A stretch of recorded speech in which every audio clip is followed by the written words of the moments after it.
अऊज़ुबिल्लाहिमिनश्शैतानिर्रजीम बिस्मिल्लाहिर्रहमानिर्रहीम मैंने षोरहवीं जमात हिंदो तठो बच्चों अस्सलाम वालेकुम रहमतुल्लाहि व बरकातुहू चूँकि अक सबक परान यमुक अनवान अवल सिवल चूँकि सबक पोर मुकम्मल को तो वो क्या लफज तुम्हारे तो यम परो आज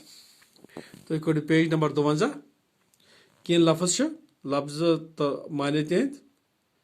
तो चूँकि अदनान वोन सर में तोर वन फिक्र जे बह क्या बेमार पेमुत यह मकलो चलो वो अत कह लफज खन खन गो खुराक तो खज गई चारवायन हंद गजाक तिल गोगलस बनावान जन चारवायन खतर गुजा सह तिल गोगलस बनावान खज तथ वन बे तरतीब गो यथ कह तरतीब यथ कह गंड आस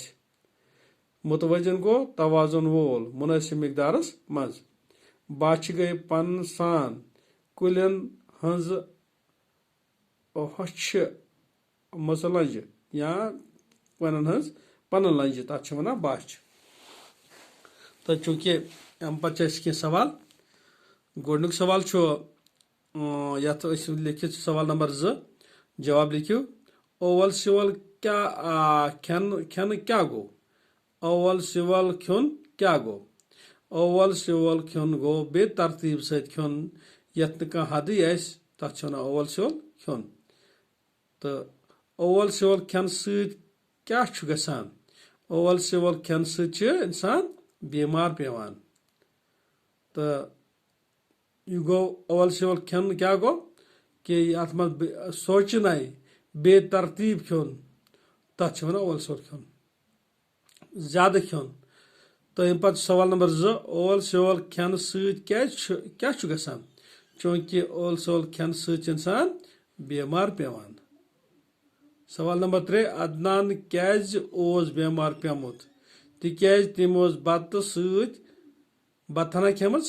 तम पे आइसक्रीम खेम आइसक्रीम पे खेम चेर तो बे खेमत कह पकाड़ ये वजह कि सह बीमार पेमुत तम असल पे गुजा खेमुत कह तम बेतरतीब तो बेतरतीब गुजा खेमुत तम पे सह बीमार चारवाई क्या ओवल सिवल खन बीमार पेवान कुन सात चारवाई तो बीमार पेवान मगर चारवान म्याद सह ज्यूट आसान तम हेकान शरप्रावित तवे हेकान सह बीमार गसित कह सवाल नंबर 5 मुतवजन गुजा क्या गो चूँकि तुम पोरू पन्नस सबकस मज मुतवजन गुजा गो चाय प्याला अचुन सो खिन तथ माछ रसन खिन तो स्वीट ठूल हना खिन तो यह गो मुतवजन गुजा तो अम इंसानस सेहत रोजान ठीक मुतवजन गुजा वनान चूँकि परवाज युत पगह पर अम ब्रोह रोज तो खुदा सवाल अस्सलाम वालेकुम रहमतुल्लाहि व बरकातुहू।